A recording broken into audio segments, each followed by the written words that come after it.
What's going on, everybody? Welcome back to the Roads We've Traveled podcast. My name is AJ Pelletier. Thank you again for tuning in, subscribing, all that great stuff. You know I love you for it.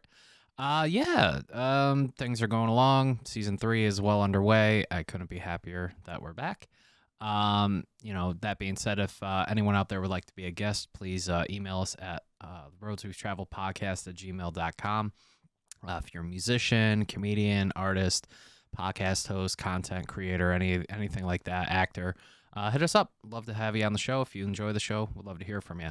I'm doing all right. I mean, like, if you're wondering why I have a gauze on my finger for you viewers out there, I had a little work-related accident at my main job. Some metal and I had a disagreement, apparently, and I have a hole in my finger with some surgical foam inside the wound. Don't mean to get too gross. Or the wound. Why did I say womb? I don't know. In the wound. So thank you to everyone at the emergency room for helping me out. I was covered in blood, and it was not pleasant. So, but yeah, other than that, it's a little sore. Thankful to still have my finger, I guess, or at least the tip. We'll see how it heals. But anyway, getting back to today's episode. Today I'm interviewing new friend and guest Nick Roberts, co-guitarist of Fear the Masses. Nick is the latest member in Fear the Masses. He's been with them for a little while now. I just haven't had him on the show, but we talk about growing up and dealing with like getting picked on, this, that, and the other. We share stories about our experiences in high school and how unpleasant some of the times were.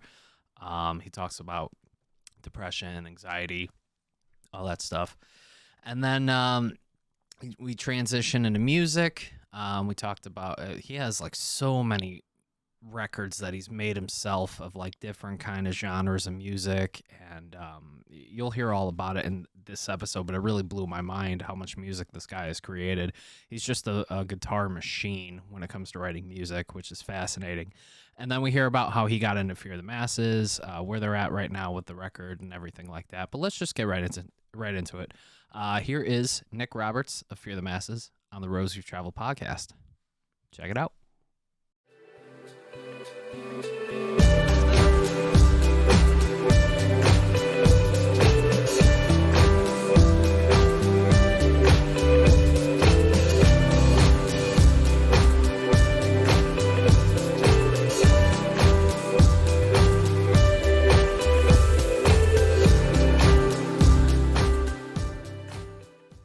Welcome to the Roads We've Traveled podcast. My name is AJ Pelletier. Thank you again for tuning in, subscribing, all that great stuff. I love you for it.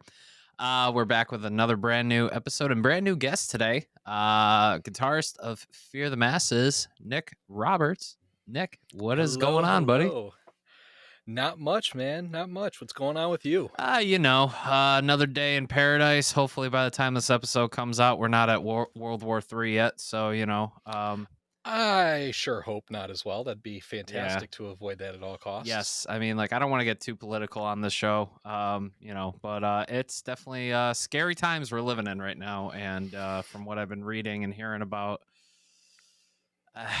it's coming.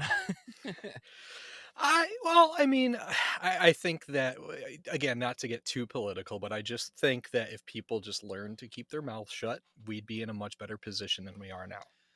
Yeah, I mean, like, this is like poking the barrel. I mean, I have my opinions, and I've seen your views on Facebook, and I'd agree to disagree on my end, but I mean, it is what it is. That's why we can have discussions and not get mad at each other for it. You know what I mean? So, at all costs, I would like to avoid war, especially any sort of nuclear war, because I enjoy in life, and I enjoy my friends and family being around. So I don't want to be melted alive.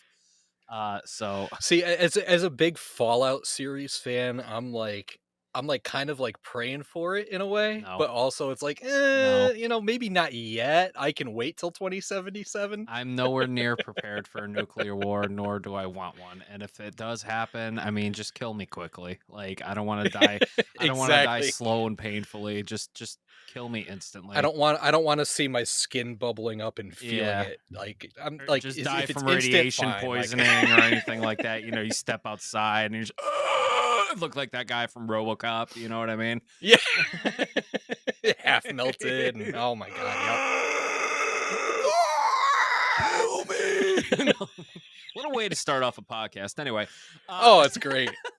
That's the depression talking. Yes, it really is. And For real. yeah, we're here for the laughs, because if we're not laughing, we're just crying. Very true. So Nick, this is your first time on the show. Thank you for being here today and chatting this, that, and the other with me, and looking forward to getting to know you a little bit. So where are you from? Well, first off, thank you for having me. I really Absolutely. appreciate it. Second, I am from Berlin, Connecticut, born and raised in central Connecticut. Haven't really left the area. I mean, I've, traveled a little bit, but like for living, I've pretty much lived here my entire life. Gotcha. And what was growing up like for you? Growing up was interesting. I grew up in New Britain, right across the street from Central. So I was in a pretty decent neighborhood. Father was a firefighter, 27 years. Mother worked in retail most of my life. I've got a little sister. You know, nothing really too crazy. Pretty average suburban upbringing. This was actually an interesting conversation I had with Doug and Josh from the band earlier this week. Was I grew up in New Britain, so when I grew, growing up in a very, ethnically diverse area, as a child, I had no clue what racism was. Like we were all just kids hanging out having fun. It didn't matter what we looked like, where we grew up, anything. Like it was just, we were kids. And then when I moved from New Britain to Berlin, that was when I learned what racism was. And the fact that you can't just get by on being smart in certain towns. You have to get by being into sports and, playing the game and all that kind of, and I was just totally disenchanted with the public school system after I moved to Berlin, because, that's when the whole zero tolerance bullying policy, started happening in the late, 90s, early to mid 2000s. And the zero tolerance was basically just like, stop doing that. Yeah, I mean, talking about racism here, you know what I mean? It was the same thing for me growing up, because I mean, like, you never really knew anything about it, because like I had a very diverse friends growing up down the street and across the street. I mean, we had a few Spanish families in my neighborhood that we all got along with, and my neighbors down the street from us were from Guyana.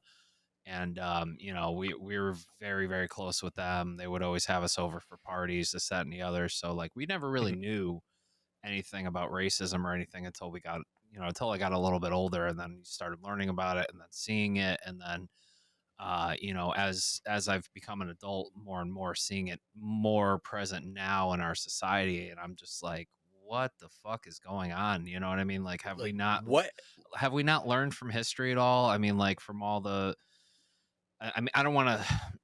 I feel like Josh should be here for this discussion, because, like, Right. speaking as a white man, you know what I mean. Like, I don't like. I only know what I know. You know what I mean. And I love to learn more about it and be further educated about it. But you can see a lot of it in society today, and a lot of it is taught, from previous generations, and that's something like taught in a negative way, not learned about how to prevent it. It's more agreed. And it's passed down from generation to generation. And that's why it's still present today. And it's something that needs to stop, because we're all human beings spinning on this big asteroid, revolving around the sun. We're all going to live together. We're all going to die together. Hopefully, again, not anytime soon. Russia, please.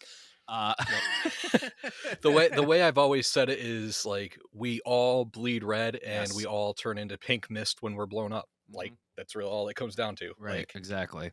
So, but acknowledging that there is racism going on in the society, it needs to stop. You know what I mean? And that's something that a lot of people 100%. And the teaching of it, is definitely, it's not just one-sided either. Like, everybody, that grows up in like certain areas are taught certain things about certain races and certain cultures.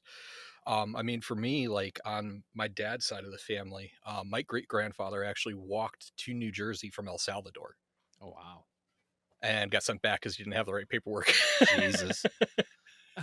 But I mean, like, so, I mean, not that you could tell by looking at me, but I am actually, I can legally put on documentation and paperwork that I'm Hispanic, and, again, like I said, looking at me, you wouldn't be able to tell, but that's a big part of my upbringing is, Italian and Latino culture. Mm. And a lot of people don't see that, again, looking, Right, mostly right. super white and Scottish. They're like, oh, he's not Hispanic. Like, no, my great grandfather was from Central America, Yeah. like 100%, Right, you know? exactly. I mean, like, you're definitely not the first person I've come across to talk about that because my ex-girlfriend is white and African American, but looking at her, she looks like a white woman. Mhm. And Which to me just further proves you can't judge by people's looks. exactly. And I had a coworker whose last name was Rodriguez and looked like a white man, but he was also half Hispanic too. So it's, Mhm. you can't, yeah, like you said. But yeah, I mean, like, so like you learned about that stuff when you were younger. What else was going on when you were younger?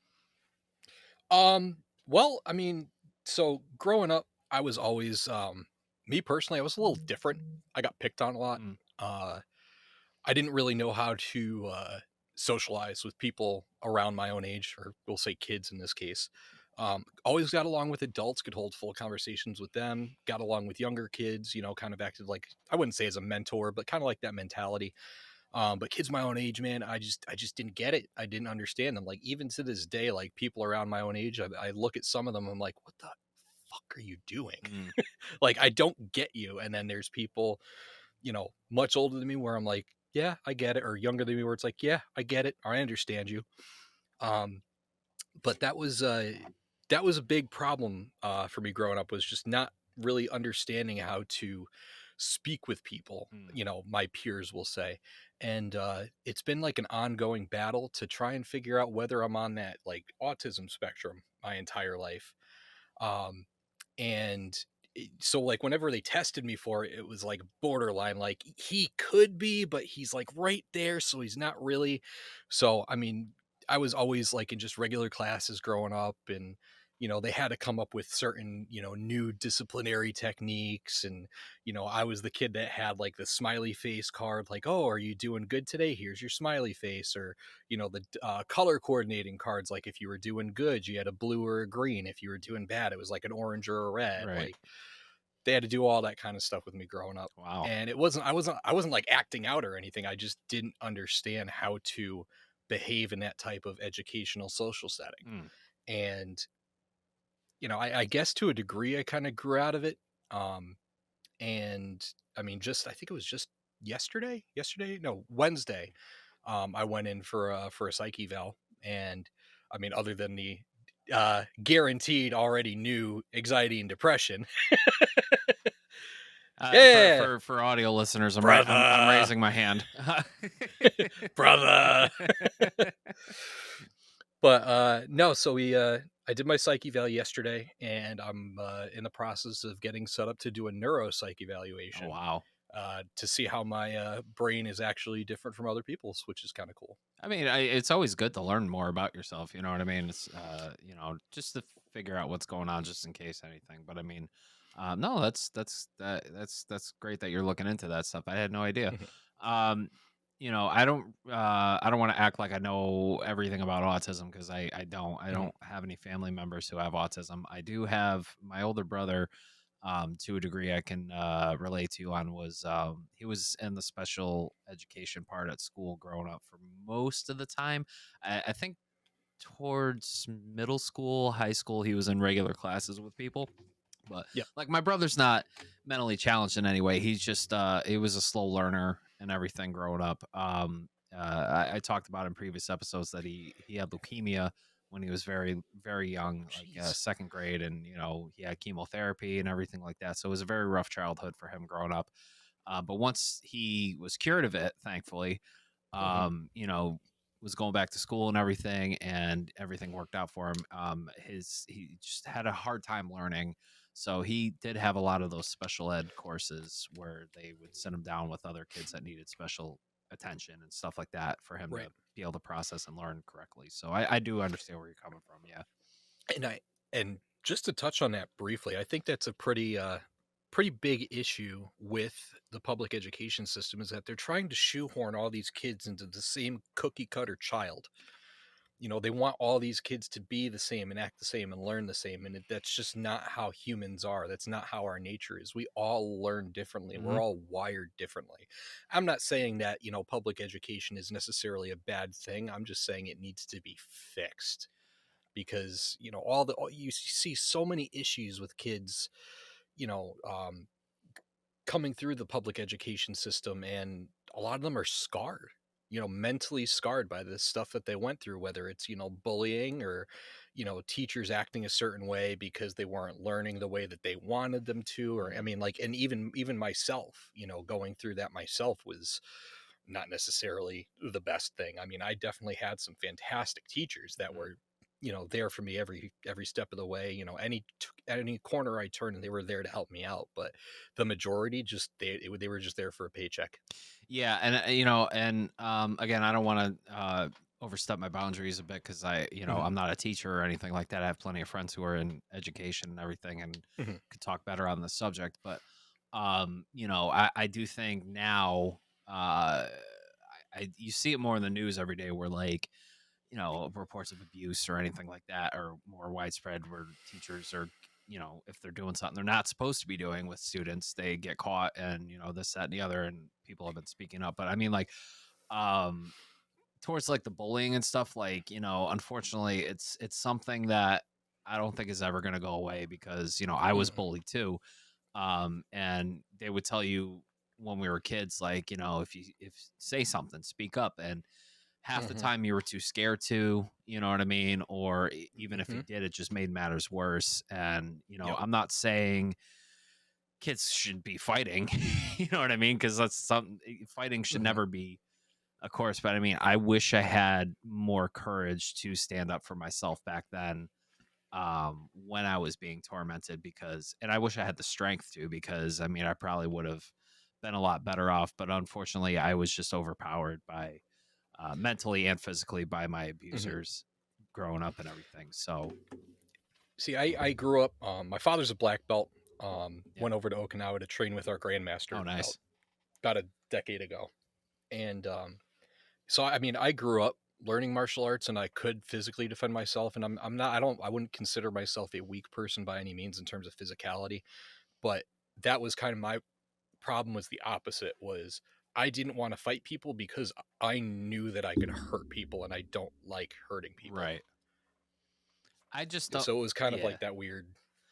I never had a background like that. Like, we took karate as kids, but, like, we never got very far in it and anything like that. But I just, I don't know. I mean, like, whenever I got into a confrontation with somebody, like, I would just immediately, like, get scared. You know what I mean? Like, Mhm. I would try Absolutely. I would try to defend him, because I like avoiding confrontation. Like, I loved avoiding it anyway. Nowadays, like, I'm 35 now. You know what I mean? Like, Yeah.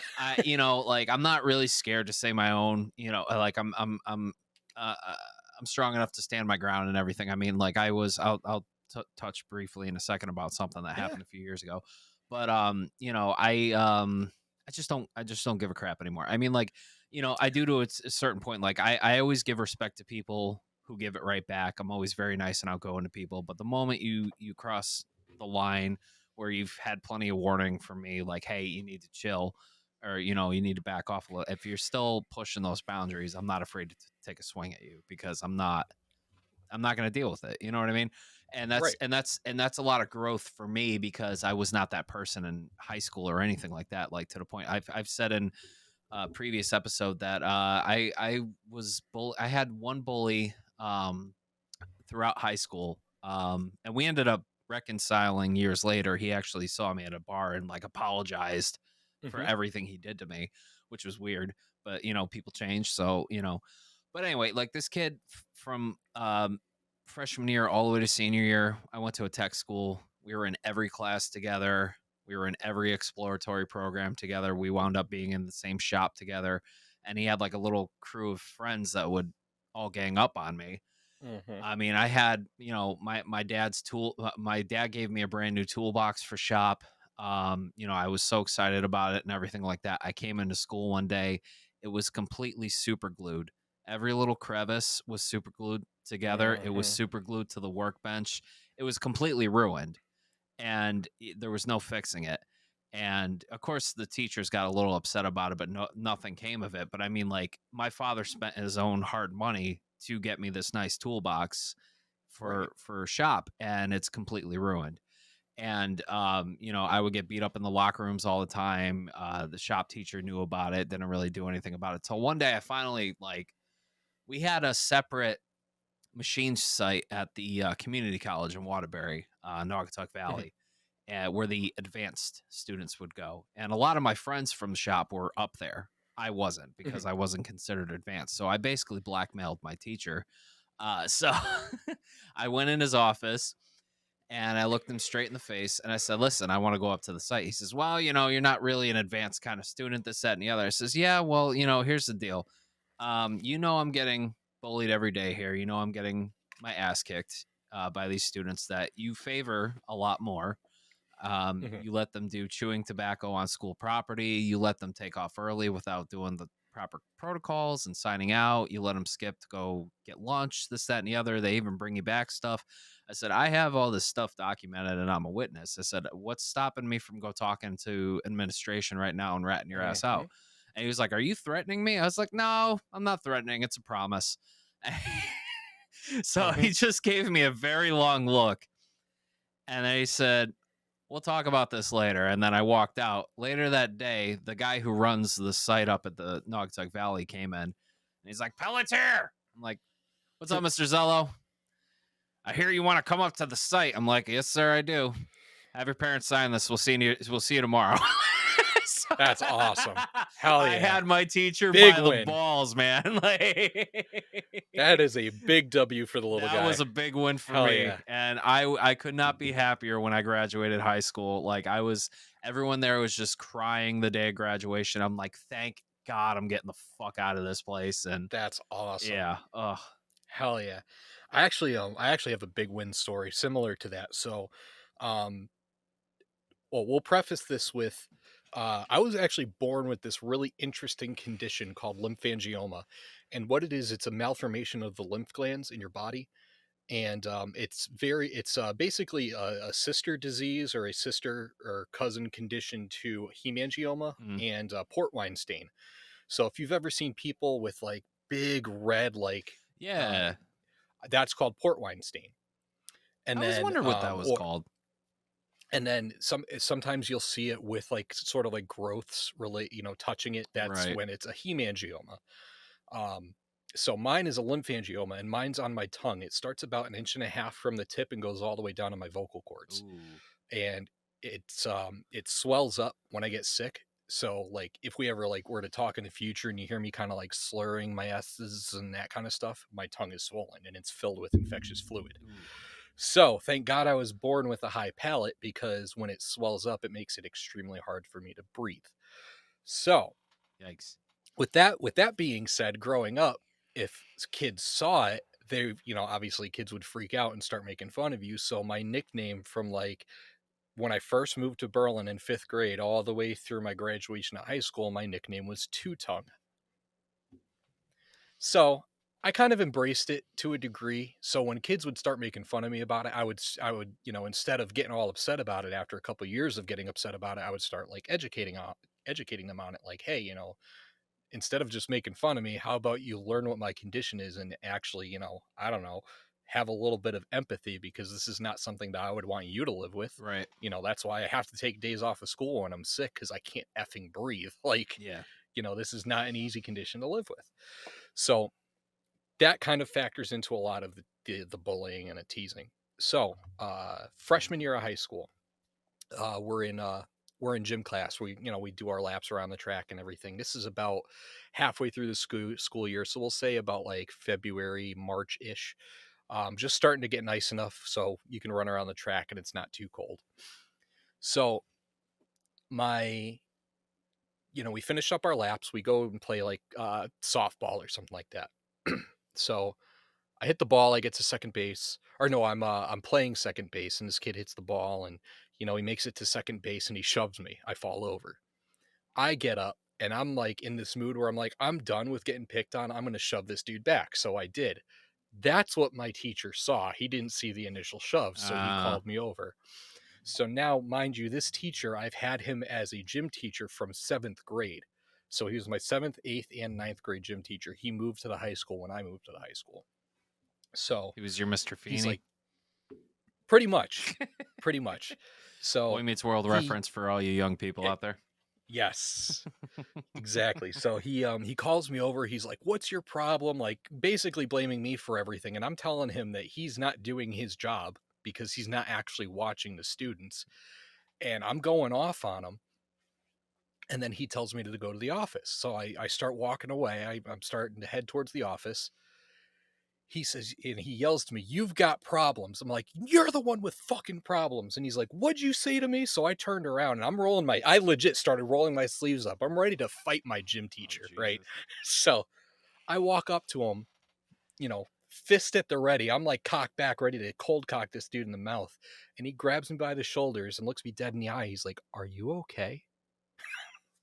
And I like immediately, I didn't start crying, but I started kind of like, getting tense and like, really emotional. I told him, I was like, "Look, dude, he pushed me first and foremost. Second of all, do you see this giant white circle stain on the back of my shirt?" He says, "I've been meaning to ask you about that. Why haven't you brought your gym shirt home to wash it?" And I was like, "Because I've been hoping you would notice this and actually say something about it. This white stain on the back of my shirt is from people spitting on me as I run around the track every day. That is a collection of people's saliva on the back of my shirt. What are you doing about this? You've done nothing about it since day one." Oh my God. So I literally had a collection of like 5 months worth of people's spit on the back of my shirt just to prove a point. God. Yep. I hope he bathed. And of course, always. I'm a very clean person with the exception of that. I'm a very clean person. Oh God. I'm sorry that happened to you, but Jesus Christ. Hey, it is what it is, man. But so that was kind of like when I told him that, his eyes just like, and I told him, I was like, "You're the one getting mad at me for defending myself, and you've done nothing this entire time. Like, there's 5 of you teachers, and you're telling me that you've got your own sets of students, and you're going to tell me that 5 of you are not paying attention enough to see this? That's a problem. That is a you problem. guys need to pay better attention." Yep.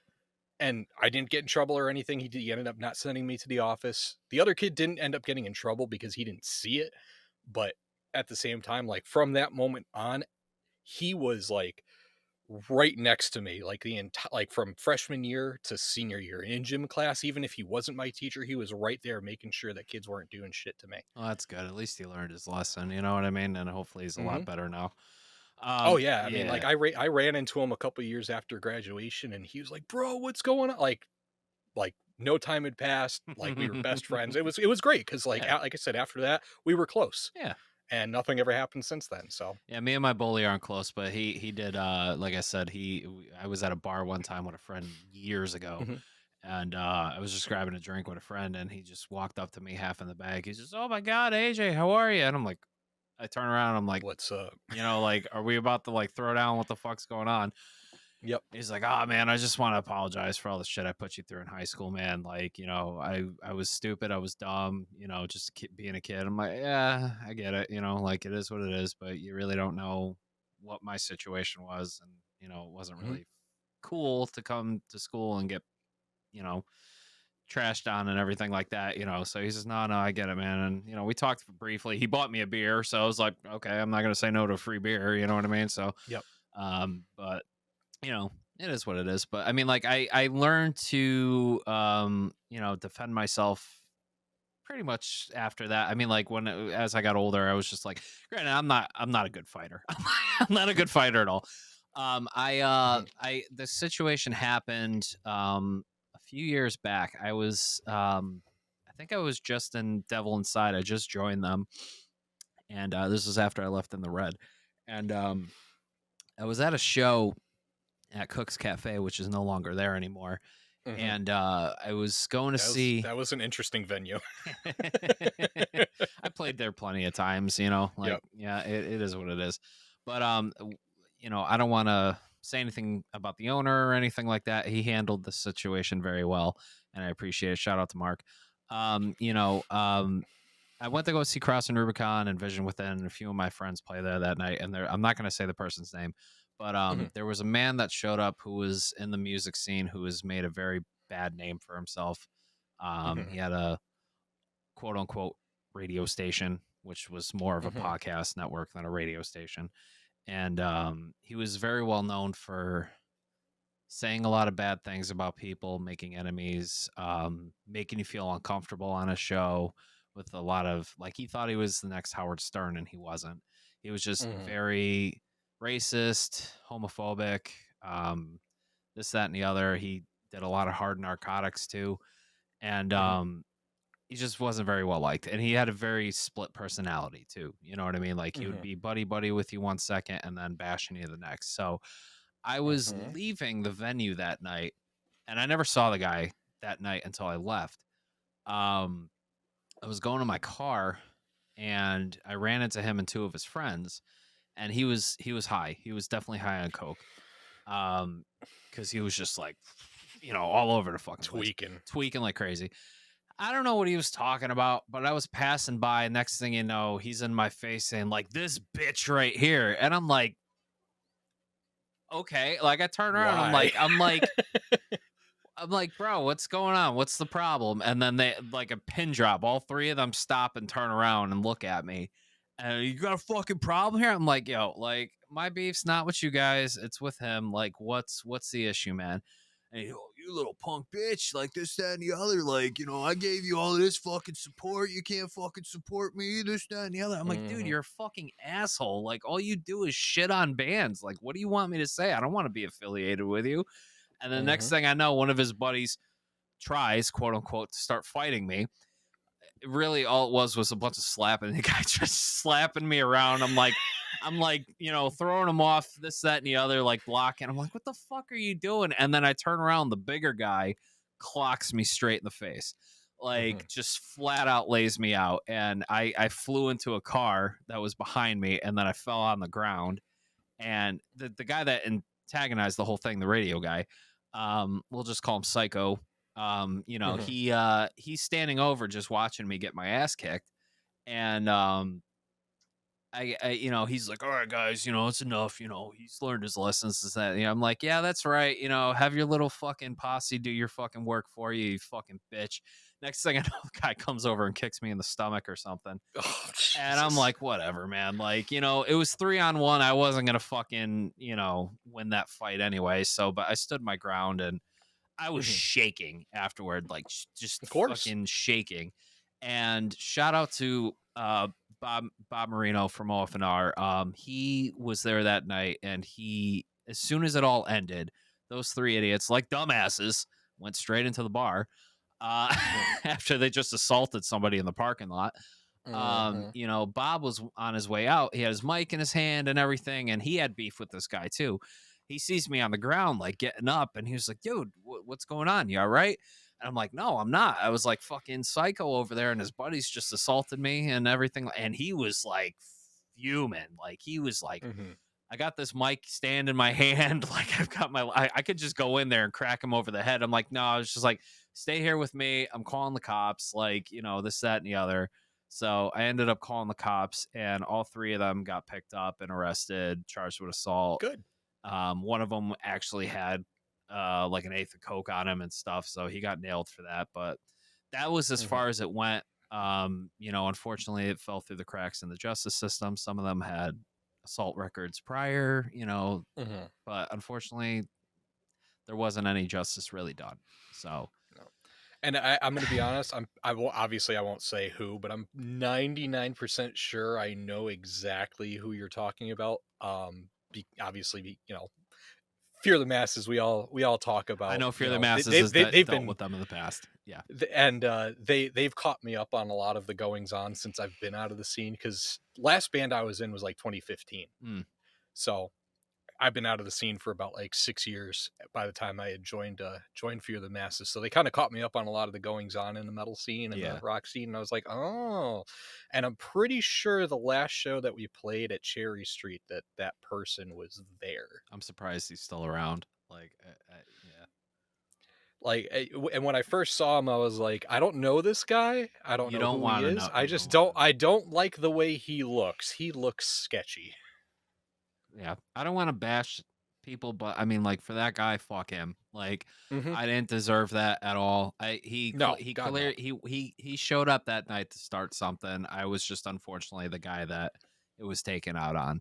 You know what I mean? If it wasn't you, it was going to be It was somebody going to be else. somebody else. Clearly, he went there with intent, and he was high and this, that, and the other. So it just wasn't a good night. But I'm just thankful Mm-hmm. that my friends were there that night. Oh They yeah. were there to support me. I'm also really glad that Scott's brother is like sergeant of the police department where it happened. Yep. So as soon as Scott made one phone call after they all got arrested, he's, oh, hey, you know that guy that you were investigating? Yeah, he's down at your precinct right now. So, you know, yeah, there you go. So this, that, and the other. But you know, definitely pays to know people. Yeah, sometimes. Exactly. So you know, I haven't run into. I did run into him one time after that, and it was. I'm not going to go into details, but it was one of those things where he looked me dead in the face and he was like, I need to leave. Like, you know, because he didn't have anyone to back him up and he knew I was going to fuck him up if he tried anything. Because I was just like, nah, dude. Like, yeah, so, that real coward shit. Yeah, exactly. So, but this was years ago. I'm over it, you know, but anyone that knows who I'm talking about, stay away from this guy. He's dangerous. He's, you know, psycho. He's not okay. No, he's definitely not okay. Clearly needs help. So, but anyway, but let's get back to you. We went on a very long rant there. It's all good. Do you suffer from any sort of like trauma or anything from like being bullied or anything? Like we were talking about like depression and anxiety. Like you know, what's going on with that? Oh God, you really want to know about that? No, well, I mean, like this, you know, we like to focus a little bit on because I suffer from depression and anxiety myself. I've had suicidal thoughts, you know, so I know. No, I get that 100%. No, I'm in for the long haul, boy. Like I'm in for this. I'm all about talking about mental health. Like that's like one of the big talking points for obviously not for the band lyrically, but that's like one of the main talking points that we talk about during like our virtual band practices, like, you know, mental health, especially, you know, I mean, obviously mental health issues affect everybody, but I think the main issue is, you know, the mental health stigma with men. You know, I think a lot of the time men get thrown to the wayside. I mean, the fact that we are 4 times more likely to commit suicide than women, that's a startling figure. Yeah. And I think the main issue is that, you know, because for so long, you know, men were, you know, the strong ones, the protectors, you know, like the whole 50s kind of mentality. I think in a lot of ways that still does kind of seep into modern culture where people expect men to be these, you know, strong, you know, upstanding citizens and, you know, to be there to uphold society. And it's just, times have changed and we need to acknowledge that, you know, men for years have played strong. They put on the image that they're strong, you know, and we'll say the traditional term strong, like the, you know, unflappable, you know, I don't give a shit, almost kind of like dick attitude, like nothing phases me, I'm not scared of anything, blah blah blah. And that script has kind of flipped. And now it's like we really need to address that because that's where a lot of trauma comes from, is suppressing those emotions and suppressing those feelings of, you know, I am actually scared or I am actually upset about this, you know, like pushing that stuff down, not good. It's never not good at all. No. And for me personally, like anxiety and depression run in the family, as well as it's autism spectrum disorders. So it's definitely a genetic thing. It's also kind of a product of environment as well. You know, especially, you know, if you grow, I'm not saying me specifically, but another thing that people tend to ignore is that if you're brought up in a household where you could have the best upbringing ever, you could have, you know, married parents, you know, wonderful, they treat you well, but if your parents are anxious, and they have, anxious or depressive tendencies or feelings, that will rub off on a child. Yep. And, whether, like I said, they could be the best parent in the world, but if they're anxious, that could um, affect the way that the child thinks or behaves. And I think that that's something that a lot of people kind of, it's not that they aren't aware of it, it's that they don't really recognize that Mm. even that kind of upbringing could have a significant effect on children's development. And I won't speak for specifically who, but I have we'll say a important figure in my life that I am closely related to that suffers from agoraphobia.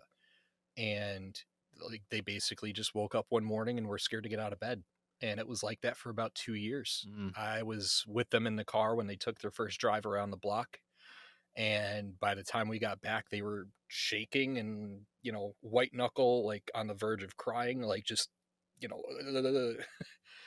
but that's what they had to do. They had to force themselves to get better. And, being in that kind of situation and seeing it firsthand, as a child, you don't really understand what's going on. But obviously, as you get older and you start going through your own stuff, it was like, oh, wow, yeah, this is pretty incredible. So that's kind of what I did when I was 15. I started noticing that my anxiety was getting really, really, really bad, especially with all the stuff that I was going through at the time, getting bullied and whatnot.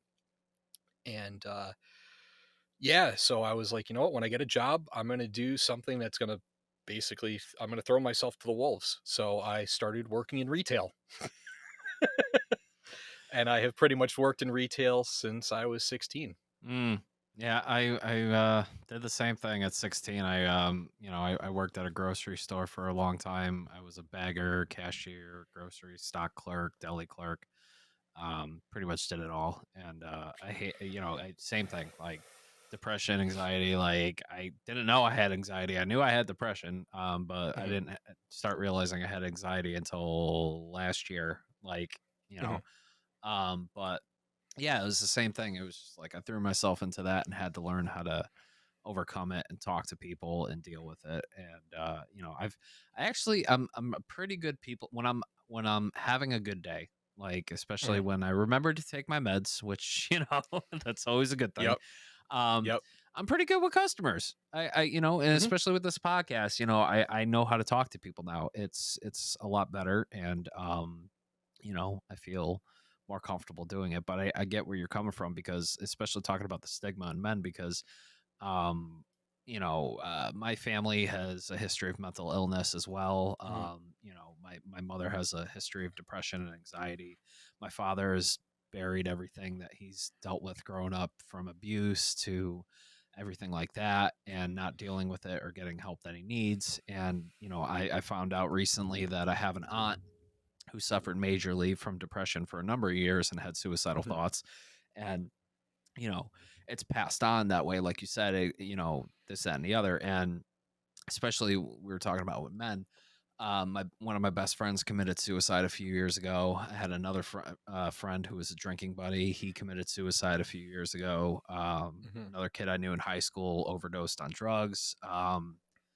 I just this guy I met from when I was applying to colleges online and stuff like that. He was like someone we became friends with, but he worked for the school. This, that, Mhm. and the other.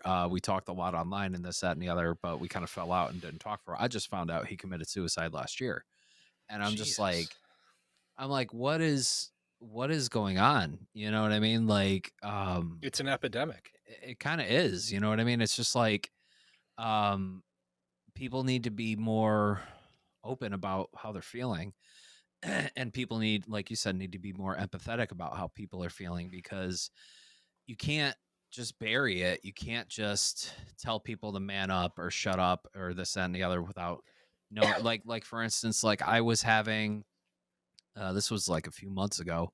Um, I was having major anxiety because I don't think, for some reason, my medication, it might have been that it was not working for me that day. Mhm, And I was at work, and I have a coworker who's, I've known the guy since I was a kid because he was friends with my neighbors and everything like that. And he's an older mhm, gentleman who works at my shop. And he was going over a job I was running at my machining job, and I've ran the job numerous times over the last few years, but he's always that guy that has to say like, "Hey, this is what's going on." I'm like, "No, I got it. I got it. If anything, I'll let you know." But Yeah. he's always right there to like look over your shoulder, make sure everything's going okay, then constantly talking this that. And like it gets to a point where like my mind is already overloading, you know what I mean, Mm-hmm. or overstimulated from like I already came in that day kind of having problems breathing because my anxiety for some reason was off balance that day. Yep. I'm having trouble processing, I just need to focus on this and you're making it worse. And I said something to him. I'm like, "Hey, listen, man, like I'm kind of having a day. Can you just give me some space because I need to breathe a little bit and focus on what I'm doing. Otherwise, I'm not trying to be mean or anything. It's just up here. There's stuff going on." Yeah. And he's one of those guys from that generation where it's like, "Ah, dude, you'll be fine. You just got to breathe." I'm like, "You don't understand. Like you need to stop." Mm-hmm. And it just kept building and building. And then my supervisor came over it because him and them are like really good buddies, and they talk. And they were checking on my work after I was coming back from the bathroom, and I did one of those like, oh my, like I it came out. You know what I mean? Like it just Mm-hmm. came out where I took a deep, like I was like, what the, you know what I mean? And then I turned around and walked Yep. away, and they saw that. And then I came back, and my supervisor, I'm like, "Are you all right?" And I'm like, kind of like mean, No. and I'm like, "No, I'm not." Like, I was like, I'm trying to tell you guys, I'm having a day, and I need to breathe a little bit, and you're all in my space, and I'm not Mm-hmm. trying to be a dick, but you're pushing my buttons here, and I'm telling you to stop. I'm like, I Yep. know it's your job to like check in on me and stuff, and like I'll let you know if there's a problem, but there's not a problem. What I mean? So like, Right. and my supervisor got really defensive. He's just, "Dude, like you can't really." I'm like, I'm trying not to, but I'm trying to explain what's going on, and y'all are thinking I'm coming off like an asshole, and I'm not. I'm Mm-hmm. just telling you, I'm not okay right now. Give me half an Leave me hour. Leave alone. me alone. Give me half an hour so I can Yep. breathe. Like I mean, like my supervisor too. On top of this, knows that I have some mental problems because he had to drive me to the hospital last year when I was having panic attacks. I was Yep. having him. I couldn't breathe, and he had to drive me to the ER. And then when I came in the next day, I'm like, "Listen, man," like I was fine the next day. I'm like, "Listen, man, I'm really sorry about yesterday. Like, again, like I was just having an off day. I don't know if it was my meds or whatever." He says, "I just hate dealing with that shit." I'm like, "That's something you don't say to somebody. Mm-hmm. You don't say that to somebody." And I was like, Yep. I get that Wow. you don't have a lot of understanding on this stuff, and like you're not really that knowledge on it, but someone who is dealing with mental illness and is having a breakdown, the way you handled it yesterday and the way you're talking to me right now is not how you handle it. You know what I Right. mean? Like, so, and I just left it at that. Like, we're not really that close to begin with. Like, we're working. It's just him and I at night. So, I mean, like, we'll talk here and there about like how his family's doing, this and, but we don't have that relationship where Rapport. where we're talking about each other's lives. You know what I mean? So, like, it's just business at the end of the day. You know what I mean? Right. He's a nice guy, but it's just like you're saying, if people aren't really educated or empathetic about like other people or understanding, that's where it gets to be a problem. And that's what I was dealing with that day. And that's something Mm-hmm. that just stands out in my head. It's like, okay, I got to figure something else out here. Like if something like this happens again, I'm just going to say, I need to walk away. I'll be back. And that's it. You know what I mean? Yep. So I think that's just how I got to handle it because these guys are a lot older than me. They don't understand. They're from that generation where they don't understand and so used to Right. bottling it down. So I mean, I'm not one to like say I've got one better than that, but I think I have one better than that. oh, you're gonna one up me? You're gonna one up Oh, me? I think yeah, I think I am. So, I was engaged to this girl. Oh, So, I can tell you a story too, uh but go ahead. all right. So, I was engaged to this girl. How we got to that point, I was in this band called Eye of the Pyramid, which, if you know any guys in the local music scene, I was actually in this band with Eric from She Walks Without Legs. Hmm. So this was like one of the first bands I was in, back in like 2009, 2010. So this girl was dating our lead singer, and we used to practice occasionally in the garage at my place. So we had all the stuff at the house. She came over with her boyfriend, the singer, and her and I just hit it off like immediately, like just like we had known each other for years, really close immediately. Fast forward, I don't know, maybe about like 6, 7 years, and we always liked each other, but like we were never single at the same time, that kind of thing. So serendipitous moment, we're both single, we start dating, we start going out, all that good stuff. So then we move in together. Had a little condo out in Manchester, and she worked for 211 crisis hotline. And I was working at the Amazon warehouse in Windsor Locks at the time. And I'm sure you've heard horror stories about people working for Amazon. Oh my God. Yeah. Even like that South Park episode where they were talking about it. They had Amazon workers actually comment voices. comment on that episode. Oh, that's right. Yeah. Where they were like, it's actually really brutal. Like the work environment here. Like a lot of people have committed suicide working here. And it's crazy. I was not far from that. The department I worked in was kind of the go-between between shipping and receiving. Right. It was inventory control and quality assurance, or ICQA for short. So my job was to stand in one spot for 10.5 hours and count. So if you were caught talking to somebody, you'd get written up. If you took longer than a normal amount of time to go to the bathroom and come back, you'd get written up, which sometimes the closest bathroom was a 5-minute walk away because it was a 1.2 million square foot facility. If you were back from break by more than like 2 minutes late, you'd get written out. Like anything that they could do to try and get rid of employees, they put that into place. And like after I ended up getting promoted to a temporary leadership position for the holiday season for 2015 going into 2016. And it was great. I loved that. Productivity increased 115%. I implemented a bunch of spreadsheets that, as far as I know, to this day, they still use. Of course, I never got credit for it. My manager stole all that credit, but whatever. Yeah. But after the peak season, I went back to first tier employee, which is basically just like bottom of the totem pole. And I was drooling and pulling my hair out and banging my head on the cage. Like it was bad. So I'd come home in just like this state of just like I'm falling apart. Right. My fiance would come home and tell me she doesn't like coming home and feeling like she's working with another client. And now I need to suck it up and get help or we're over. Coming from someone who works for 211, that's something that you don't say to someone. Right. So what did I do? I went and got help. I started seeing a therapist. Which, good on you. I went and started taking a new medication, or upped my medication through my doctor. And then I got a new job. I started selling cars and things were going great. I was feeling better. I was, more, mentally there. I was starting to get out of that depressive downward spiral. Things were looking up. And now it was, the way I saw it, was like, now it's time to focus my energy onto fixing the relationship because things are starting to go down the tubes, obviously, because all that kind of stuff. And I was like, I need to fix this. I need to step up and really, get back to the way things were before I started going down that spiral.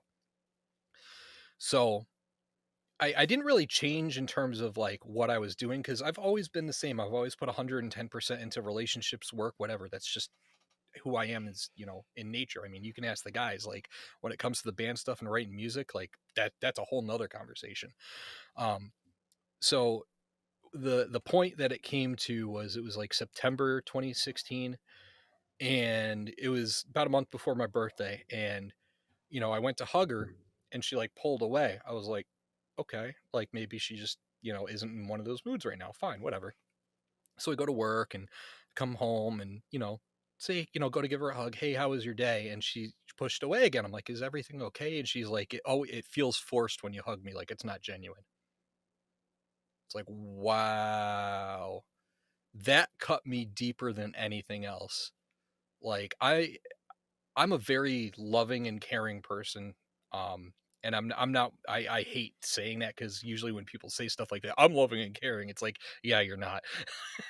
Yeah. But I mean, in honestly, like my favorite thing to do is hug people. I love hugging people because it makes everybody feel better. Right. I don't know. That's just who I am. And the fact that she said it didn't feel genuine and it felt forced, that cut real deep. And then when we broke up, it was over a Facebook post. So I had posted something on Facebook. My sister had commented, and this was like, I don't know, like 9 o'clock in the morning. I was at work. She calls me to start arguing about this post that my sister had commented on. I was like, first of all, you know, my sister's super sarcastic. You know her sense of humor. You've known her for years. Like, let's not go there. And second of all, you're getting upset over nothing. Like, it's not a big deal. I'm sick of you defending your fucking family and blah, blah, blah. I'm like, they're my family. They were there before you were. Oh, you're being so immature. You're the one getting worked up over a Facebook post. She was not happy when I said that. So she hung up. I had posted something along the lines of like, hey, if any of you guys like see me and I'm like walking and you're driving, like just give me a call. I'll make sure I delete the information before you run me over. Today's not my day. Like, like that's just my sense of humor, right? Yeah. So about 8:15 rolls around at night. I'm at home. I had just gotten home. You know, I'm making my coffee, about to play some Fallout 4, right? And I get a call from a Manchester phone number. Now I'm thinking, okay, maybe it's one of my customers, because I gave my customers my personal cell phone number in case they had any questions about their car, about the deal, or anything like that. Reach out to me anytime, no problem. Nick speaking. How can I help you? Yeah, this is Manchester Police Department. We were called to do a wellness check on you. Where were Oh you my about like God. 7:30? And I was Wow. like, 7:30? I was still at work. Why? What's going on? A wellness check? What are you talking about? They're like, yeah, your fiance called to do a wellness check on you because of a Facebook post you put up. She thought you were suicidal. I'm like, what? And I'm thinking to myself, I'm like, I'm on Facebook all the time posting dumb shit. Yeah. So I'm like, what posts are you talking about? And then they start reading it to me. And in the middle of them reading it, I was like, really? They didn't even finish reading it. They're like, yeah, like normally we understand it. Like, that's just people's sense of humor. But because she works for 211, we have to follow through. Yeah. Well, I mean, like, you know, at least she was. Well, You she know. knew that. She knew that they would have to do it because she works for 211. Yeah. So they came out and I talked to them and they're like, you seem fine. I'm like, I am. I'm in my PJs drinking coffee and playing Fallout. You guys want a cup of coffee? I'll make you one. Like, so they're like, well, you know, when she comes home, you know, we don't want to have to come back out here. I'm like, totally get it. No problem. Totally understand. So she came home like an hour later and, you know, there was like a little bit of, you know, like back and forth. She came home crying. I was so upset and worried about you. I'm like, well, if you were that worried, then why didn't you just call me yourself? Yeah. Oh, well, a mutual friend of ours brought it up. And because I'm a mandated reporter, I have to. I'm like, no, you don't. I'm your fucking fiance. Like, you could have called me. Yeah. Well, I had all intentions of coming home and breaking up with you tonight anyway. Okay, so this was your out. Wow. And I say, and so mind you, I was the third person that she was engaged to ever. And I said to her, I was like, including me, you've been engaged 3 times, and including me, all 3 have failed. What's the common denominator in all of those? You. She went off. I mean, you know, She went off. truth hurts sometimes, you know, like I hate to say it, but I don't want to But say anything. yeah, I mean, like, yeah. but to be, you know, not only work for 211, but to be a licensed marriage and family therapist and to say those things to your partner who is going through mental health issues, like that's next level. Yeah. You're a piece of shit. Yeah, exactly. I mean, like, I can relate to a point. I mean, like, I was engaged once, but that ended thankfully. Because my bullet dodged. Yeah, thank God. Even though I did have a house with her, that was a whole other nightmare. But you know, that was years ago. But not to say anything bad about my last girlfriend, because we did have a good thing for a while. But like, kind of relating a bit was, it kind of felt one sided with some things because, when it came to like her feelings and stuff, like, you know, she had some. I'm not gonna say who it is or anything like that, but like, she had issues with her dad, you know, because he kind of walked out on her and her mom at a young age, but he was still in her life more now as an adult and everything. It was just the relationship was just kind of like walking on eggshells a little bit, because I could kind of tell he didn't really know how to act around her. You know what I mean? Like, he would be supportive and stuff like that and be there to like this, that, and the other, but there was still that awkwardness, you know, and she never really did anything to like deal with it. She said she would talk to a therapist, but the therapist wouldn't really understand. And I'm like, well, you don't have a good enough therapist, that's helping. Yep. That's the problem. And she didn't really know or understand that she had a lot of trauma that she didn't deal with, right? Like she dove headfirst into like fitness and getting healthy and stuff, which, great. You know what I mean? But she had a habit of like pushing that on people that didn't want it. You know what I mean? Like Right. kind of that stuff. But I mean, like she's a very loving person and a very outgoing person, and she's a great person. But when we were dating, when I was dealing with that, I was there for her, empathetic, caring, listening, helping her navigate through that. But when it came down to like certain scenarios where she didn't know how to deal with it, she would shut down. You know what I mean? Like if I was going through something and I needed to talk to her about it, you know what I mean? She would just like zone out.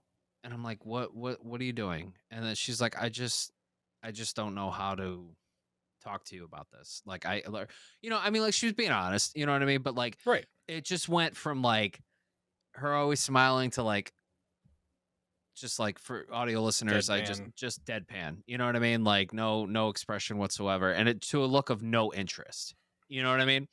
And it just felt very one-sided for a long time. And, we ran into problems in our relationship and it ended. And, she ended up going out with a friend of mine, which was another ordeal. Which whatever. But I mean, like she's happy now. She's healthy. I'm happy for her. I mean, like I didn't talk to her for years, and then I sent her a text message on her birthday this year, which was the first time I talked to her in years. Just saying happy birthday. Nothing else. I wasn't looking to start a conversation or anything like that. I just remembered that she shares the same birthday as a friend of mine. So I was like, you know what? Happy birthday. Hope you're doing well. Hope your mom's doing well. Yep. Done. We did talk briefly, but that was about it. But other than that, like I knew she wasn't the right person. Like as much as I loved her and I still love her, like I still have a place in my heart for her. She's not the right person for me because I need someone who can emotionally connect with me on that level because I'm dealing with if I have mental illness, I need someone who can understand, not so much relate. I mean, like, if you have mental illness, and you're dealing with it and you can understand, great. But I mean, like, it's not great, but I mean, like, at least you're managing. No, I don't know what I'm trying to say here, but I mean, like, I need I someone know who can understand and be supportive and help me through it if as they much as don't, I am there for them, Exactly. If they can't sympathize, at least hopefully they can empathize. I'm right there with you. Like for me, it's very much the same thing. Like if you're not going through it yourself, at least have the emotional capability of being able to understand, Right. or at least seek to understand. Or even if you are going through it and you don't understand it, or if you are and you're hiding it, like you need to do something about it. You know what I mean? And that I feel like that was a lot of her problem, that she was not dealing with it. Right. So, that's about it. I wish her well. I do. Of course. I don't know how I'm gonna be if I ever run into her again one day. You know what I mean? But I mean, Right. like, this is stuff I had to work through therapy because for a long time I hated her because of how it ended. But you grow, you learn. You kind of just, and my therapist was the last time I went through therapy, my therapist was more trying to help, like more hard with therapy about forgiving yourself, learning to forgive others, this, that, and the other. Like she even told me to like reach out to her, and I'm like, why? Like, like why should I? Why should I? It's that little bit of closure. Yeah. Yeah, exactly. So, and it took a while, and then I finally did, so, and this was months after my therapist gave me that advice, was, to reach out. So, but I mean, you don't have to reach out if you don't want to. No. I'm not saying, but I mean, like, it was good closure for me because, for a long time she was still in my head, and for me to finally just accept that it's over, it's, you got to move on, so, and it was just, it is what it is. But anyway, enough about that. We've been rambling for an hour now. let's talk about music. How did you get into music, man? Oh man, so I've been into honestly been into music since I was like younger than a year. Both of my parents are fetus. very. I know it sounds silly. Playing air guitar in the womb. But it's true. Oh yeah. So hell yeah. Oh my god, I came out. The doctor's like, this kid's gonna be a star. Comes bursting through the room like Jack Black and fucking the Tenacious D movie or something like that. Yeah. You know they got to smack the baby to make sure it actually cries. They smack me. I go, devil horns in the sky. Yes. Are you ready to rock? I'm a baby, motherfucker.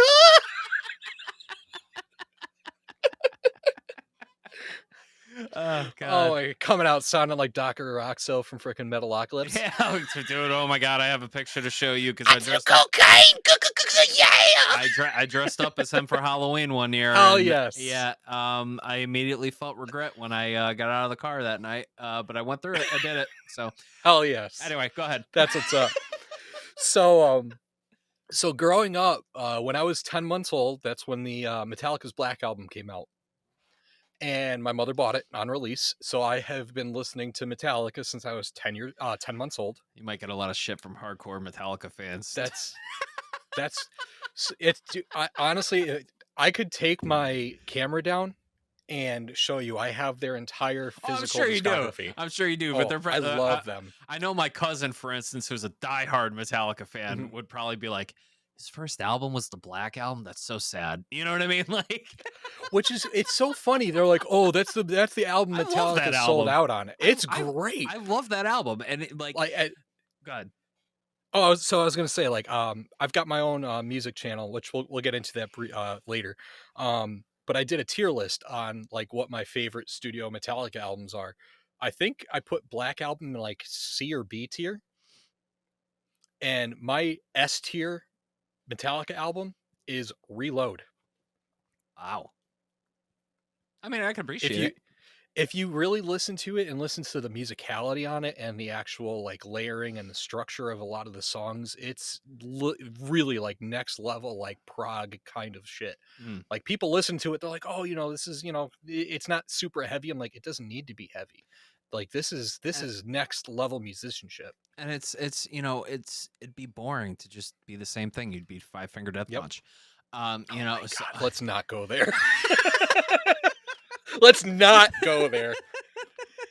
I know I'm probably pissing off a lot of people with that, but I mean that's dad. Oh, I don't care. I'm sorry. FFDP. I mean, if you, I mean, like the early stuff I can appreciate, but anyway, get back to Metallica and like other artists. I mean, like if you're really not a musician if you can't appreciate change and experimentation. The only thing I will never forgive them for is that mixtape that they did with Ja Rule, where it was we did it. Yeah, I'm assuming you heard it. Swizz Beats. Yeah, it was. Oh, I have it. I've got a copy. It's so bad. But it was bad because you could tell you can hear the obvious edit. You can hear the obvious edits. Yeah, that's the problem. It was edited so poorly. Anyway, I'm sure you remember when what's his name locked himself in that radio station and demanded to talk to somebody from Metallica's management in Hartford, and then finally Lars called in and was like this, because he was like, oh, some nut job in Connecticut who works at this radio station locked himself in the studio for like 2 days now and demanding to talk to somebody working with Metallica. So Lars called in and was like, what's up, man? What's going on? Yeah, and then he just totally broke down. It was just like, oh, what's up, man? Like, he was protesting like, oh, I want to fucking know why they did this. This is bullshit. This, that, as soon as Lars calls in, he's like, oh, man, big all fan. Sweet and happy. Yeah, what's up? Thanks for calling him. Yeah, we were just wondering, like, what's up with this? Like, and then like Lars gave him this, I don't remember the explanation, and then guy was basically kissing his ass by the end of the interview, and then he just left. He went home. Like, I'm like, what was this protest for then? Like, you went through all this trouble just to fold. Anyway, you laid all your cards on the table, and then you're just like, yeah, nope, there's my hand. This is a true story, listeners and viewers. It really did happen. But yes, anyway, go ahead. I'm sorry. So, So no, it's all good, man. So I grew up listening to Metallica, Steve Miller Band, NRBQ, Alan Jackson, Shania Twain, like a little of everything. Um, I started really so Metallica was my introduction to heavy metal. Um, and I started playing guitar when I was about 11, kind of late, I guess, for some people. I did take lessons kind of on and off, mostly self taught. And from there, it started as me just wanting to write music. And it then developed slowly into kind of my coping mechanism. Mm. And music has been my emotional outlet for, God, probably about well over a decade. I mean, I've been doing listen, this right here, Mysarium is my it's my solo project. I've been doing it since about 2006. I have just about 70 full-length albums out on like Spotify, all that kind of shit. Holy shit. Yeah. I think All Josh said self-produced. something on his episode too that you had a crazy amount of music. I didn't realize. Holy fuck. Yeah. I've got my website up. I also run like a little amateur production company. Nothing really crazy. I've Mm. had a couple commissions, couple friends. I'm mixing an EP for a buddy of mine for his debut. I did a couple songs for friends that want to do like songs for their girlfriends for Valentine's Day or Mm. whatever. Little things here and there. It's not really off the ground. Like it's, services are there. I offer, recording, obviously. I do album art. I do lyric videos. I did the lyric video for Tipping Point for Fear the Masses. Ah, cool. Um, I'm and into then video I editing also, and that stuff too. I yeah, do graphic it's a lot design of and fun. video. Yeah. Time consuming, but it's fun.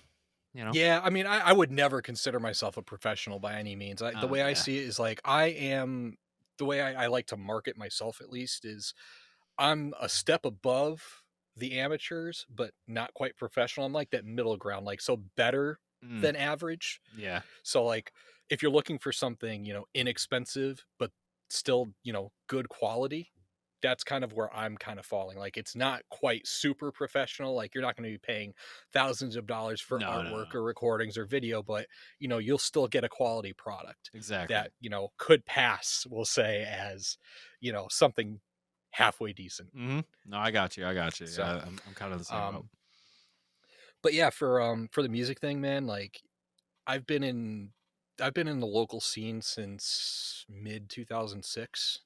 I've played in God, I can't even tell you how many different bands. I mean, for me, it's mostly, it's been mostly guitar, some bass. We'll say about split 50-50 between guitar and bass for local bands, but uh, different genres. I've played in alternative rock, progressive deathcore. Like my last band before Fear the Masses was the Green Invaders. Um, that was cool. We got to play Warp Tour. That was a Nice. lot of fun. That was a lot of fun. Uh, Thrash metal, pop punk, little of everything. I don't really like what I write isn't really indicative of what I can play. Like I write mostly like progressive, death metal or progressive post hardcore, I guess would be the best way to say it.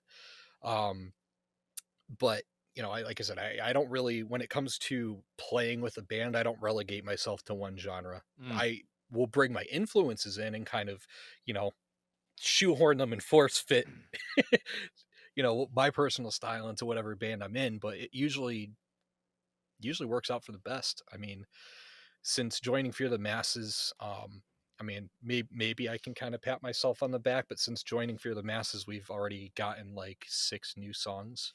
Yeah, Josh was saying that. Yeah, that it So, was. It's all going to be added to the album that yep, hasn't been released yet, Regime Change. And yep, let me tell you, man. Like, I've known Fear the Masses for a very long time. mhm, Since pretty much the original lineup. I'm friends with all those guys to this day. And big. We've done plenty of shows together. But I mean, I can't wait for this new album because Rise has been out for a very long time, yes, it has. and I am dying for some new Fear the Masses. And Tipping Point was just enough of a tease of what's to come, and I'm so excited.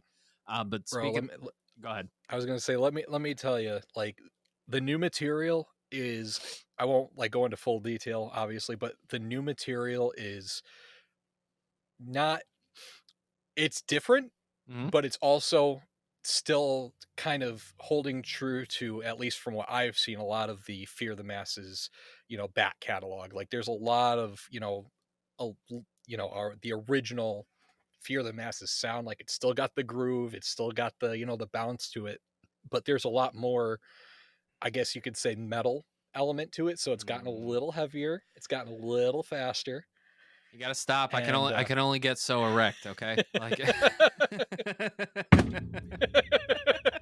wait. Here we go. No. There we go.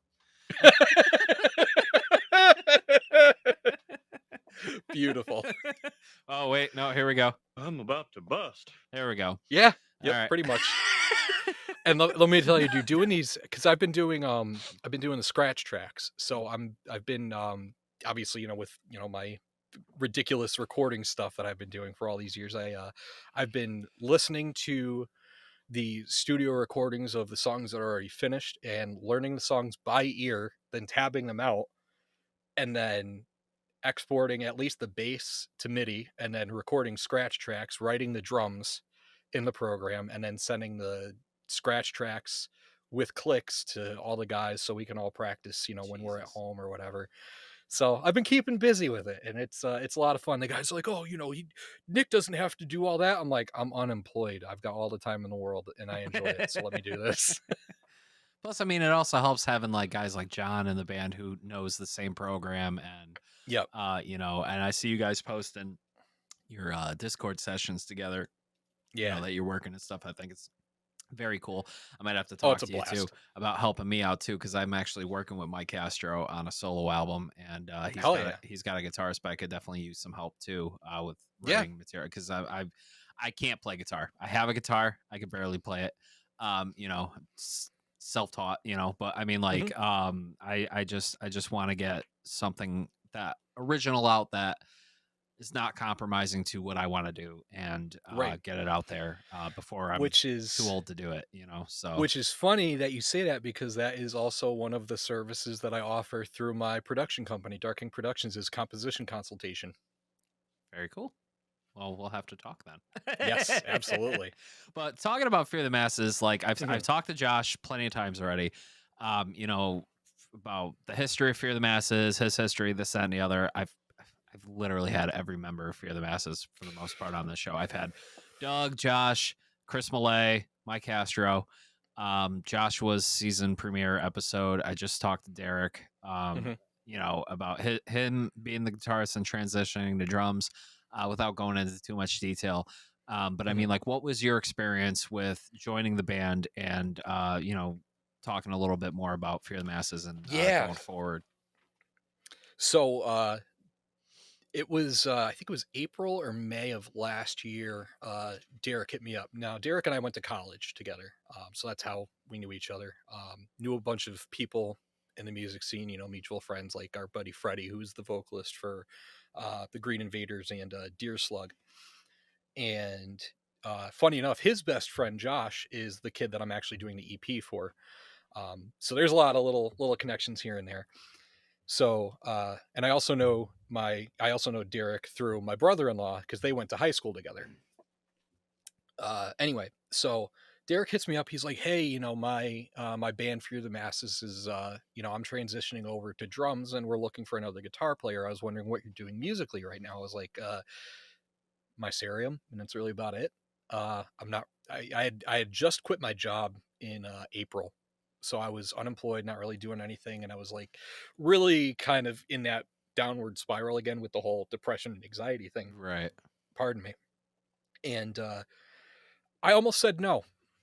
I told him I was going to think about it. I almost said no, and it wasn't for anything other than just the anxiety part of it. Like, I don't know if I'm ready to be in a band and have to deal with band drama again, because that was really the reason I left my last band. Was just, Right. the music scene in like 2015 when I left was getting really, really, really toxic. Yeah. Agreed. And I was like, I really don't want to be a part of this right now. So I left, and like I said, it was about 6 years, and then Derek hits me up, and I was like, you know what? screw it. What's a tryout or a practice gonna do? No big deal, whatever. So I go in, meet at the practice space, I met everybody except for John. I didn't meet John for like, I think we had one band practice together as a whole band before our first show together. Oh wow. Because John with his crazy work schedule and Right, everything. yeah. And he was already back to work by then, because when I talked to him Exactly. on the show, he was unemployed from the pandemic. So, yeah. Yeah, so he had just gotten back to work, I think maybe like a month or so before I joined. And yeah, I mean, like we hit it off immediately. Like all of us, like, me, Derek, Doug, and Josh got along immediately. It's hard not to get along with those guys. Yeah. It's really hard. Like it really is. Yeah. But Doug is just the most accepting and understanding person I've ever met in my entire life. Like, Yep. he's just such a good dude. Like, there's not a bad thing I can really say about any of the guys in the band, truthfully. Well, Josh is no, just I'm just like, well, well, except Derek, he smells like shit. No, they know I love them. I love breaking their Yes. balls, and they love breaking mine. So yeah, It's all good, man. Fucking Yep. like, oh my god, like, well, that's the thing, is that because like, obviously, I won't say names or anything, but I understand. I am in understanding of the previous member and issues and all that, and I had known said previous member before I joined the band, and we had gotten along. We weren't friends, but we got along, and nothing really bad ever happened. And we'll just touch briefly and say that I wish things went differently. That's all I'm going to say. Things could have been handled better, and things could have been done differently. And I wish him the best too. I mean, like I don't have any problems agree. with him. Because I mean, like we were friends for a while too. I mean, like I still would say we're friends. I mean, like I don't know how he feels, but I mean, he got into streaming because of me, and he would say that all the time. So I mean, like I do appreciate the guy a lot. And Yeah. but what happened is what it is. I mean, I'm not taking sides here, but at the end of the day, it's business. And granted, you can all be the best friends in the world, but you're also on a project together that is business related, and it's just business at the end of the day, and I know. I mean, like, I think it was Josh or Derek said something that, no, it was Doug. Doug said something to me last night. We were all talking, and you all kind of signed something to like agreement wise, like this person wrote this person wrote that, blah blah blah blah blah, or something like that, right? Which is very smart. It's very smart, Right. and you have to do that because you never know what's going to happen. It's like being married and getting divorced all of a sudden. You know what I mean? So it is what it is. And just so it's out there in the ether, I have no personal issues. I've never really disliked the guy. Never had any personal issues with him. I wish him the best, and I do wish that things went down, in a more positive way. I think we'll just say certain parties involved could have handled it a little bit more maturely. It happens. Past is the past. Exactly. I think we all just need time to move past on. it. Yep. Just move on, and just it happened. on. Period. It happened. Yeah. Done. But yeah, so with these guys, writing with these guys is unlike any other project I've been a part of. Like, things just happen naturally. Like, I'll be sitting in the practice space and I'll come up with a riff. Like, that's kind of my thing. I just sit and I just play, and they'll make a comment like, "Oh, that sounds cool. Build off of that." I'm like, "Okay, which part?" so they're like, "Oh, this part that goes or whatever." So I'll start doing that, and then Doug will follow. Like, he'll just copy the riff, and then he'll keep playing it, and then I'll add another part to the end of it, and then we'll discuss whether that's whether it fits or not. And most of the time, we're all just kind of in agreement. It's like, yeah, that sounds really good. Let's keep it. And then that's for regular practices. And then when we do the online practices, after I've kind of like tabbed everything out, we all I'll share my screen with the guitar profile. I'll play it so they can all hear it, and like, okay, let's make this note change here or do that. And it's just so nice to work with people that are not only like-minded individuals, but are on the same page musically. And, there's really not many times that we butt heads when it comes to creative differences. And even if there are creative differences, it's usually just a simple, like, okay, let's move this here or change this note. It's never like, scrap the whole thing, it's garbage. Yeah. you know? Yep, I know. So it's definitely nice to be in a cohesive working unit for once. I wish I could say I knew what that's like, but I was a part of the other percentage where it's like, well, fuck this, Yep. Throw it all out. It is what it Hot is. garbage. Whatever. Yeah, hot garbage. But Hot no, man, garbage. I'm actually really excited again to hear this Mhm. new album whenever it's done, and I know you guys are heading back into work with Nick Belmore and Yep. get them done. And Josh did tease a little bit about a banger, hopefully this summer. No definitive date yet, but when it is announced, I will be sure to share it on the Facebook page. But yes. he's talking about a fucking rager for this CD release party, and it's about damn time, and I'm looking forward to it. So I'm very excited and happy for you guys, and I'm really happy that Fear the Masses is back. You know what I mean? Oh, yeah. It's been a long time coming, and out of all the bands in Connecticut that I've worked with or I've known, I feel like, and a lot of other people agree, Fear the Masses should have been signed a very long time ago, and it's true. It's arguably true. I mean, you guys are the most diverse band I would say in the state, where you're not afraid to dip into other genres of music and make it work, and it works every single time because you're full of smart, talented individuals who know how to do it and do it right. And so you're gonna see that diversity strong when this album is done, and I'm talking strong diversity on this album. Again, I'm about to bust. So looking forward to it, but we got to start winding this down. It's already been almost an hour and a half, and that's a lot of editing for me. So, but let's I got you. Let's do. I'm gonna end it with before we do plugs. I'm asking my guests this season is something new for season 3, where my guests leave our listeners and viewers off with a kind word or phrase, because it's something that I was taught at a young age by my grandfather. Was whenever it was his birthday or Christmas, we would ask him like, "Hey, what would you like?" And the only thing he would say is, "All I need is a kind word." So if you can leave our viewers and listeners with a kind word or phrase or something like that, what would it be and why? My thing that I would say is, it's actually something that I've been taught since I was a child from my parents, and that is, everyone has something, whether you can see it or not. So don't judge. So compassion. Be compassionate towards others, be respectful, be kind, and the world will be a better place. Totally agree, man. That's awesome. So why don't you plug away, yourself, Fear the Masses, whatever you got going on, and, make sure to send me the links too. So yeah, so we've got we'll start Fear the Masses on Facebook, fearthemasses.bandcamp.com. You can download Tipping Point. I think it's only $1, so why not?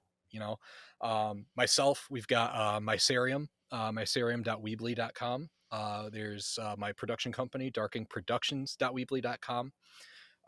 We have my YouTube channel, Mysarium, Mysarium on YouTube. I do reactions and kind of go in depth on the producer side of things. And there will be a Fear the Masses official website coming soon that I am also going to be building. So look out for that.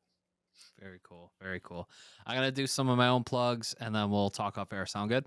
Yeah. All right. I want to thank everybody for tuning in and watching. If you're watching on YouTube, hello. If you could do me a favor, hit that like button, hit that subscribe button, and hit that bell icon to get notified every time we drop a new video. I would appreciate it. If you're listening on audio, we're available on all major podcast networks: Spotify, Apple, Google, pretty much every major podcast network. We're on Amazon. We're on Audible, owned by Amazon. Yes. So if you have an Audible account, you can check out the podcast there. You can follow us on Facebook at facebook.com/Roads We've Traveled Podcast to stay up to date with everything from the show. You can also follow us on Twitter and Instagram at RWT Pod. Patreon, if you want to support us on Patreon. I know I got to start working on some tiers here and some bonus perks, so it's just kind of hard when you're doing everything yourself. But if you want to support the show by heading over to patreon.com/Roads We've Traveled and become a Patreon member, I'd appreciate it.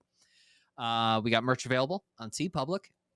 Custom designs that I've done myself for the podcast and also my Twitch gaming channel. Link down below. Check out the merch. I'm looking, if you're a clothing designer out there, if you have your own clothing line, or if anyone knows of any like print to order sites where donations can go to a certain charitable site, let me know. Hit me up. rosarytraveled at gmail.com, rosarytravelpodcast at gmail.com. I'm looking to do something for May for Mental Health Awareness Month. Maybe run like a limited edition merch where, all the proceeds will go towards mental health awareness in some way, shape, or form. Please hit me up if anyone has any leads. And talking about my Twitch channel, you can follow me at twitch.tv/jrbucklegaming. I stream every Friday, Saturday, and Sunday nights for the most part. We just did Jackbox the other night with some friends. I don't think I've laughed that hard in a long time. It was very, very, very borderline. It's only a matter of time before I lose my Twitch channel. But and it's not going to be because of me. It's going to be because of the people I game with. So join us over there. Subscribe, follow today for laughs, and yeah. You can also check out my portfolio at www.alanmpelletierjr.com. Hit me up for graphic design work, video editing, whatever you need. I'm your guy. Like Nick here, who's also knows exactly how much pain I go through with that kind of stuff. I enjoy it. I'm a glutton for punishment, and I'm above average too. So, Nick, this was great, man. It was great getting to talk to you and get to meet you and everything like that. I'm looking forward to Fear the Masses down the road, and getting together and hanging out, man. So absolutely, man. It's been an absolute pleasure. Thank you again for having me. I've really enjoyed this. We'll get you back on soon. All right. You got it, brother. Thank you so much.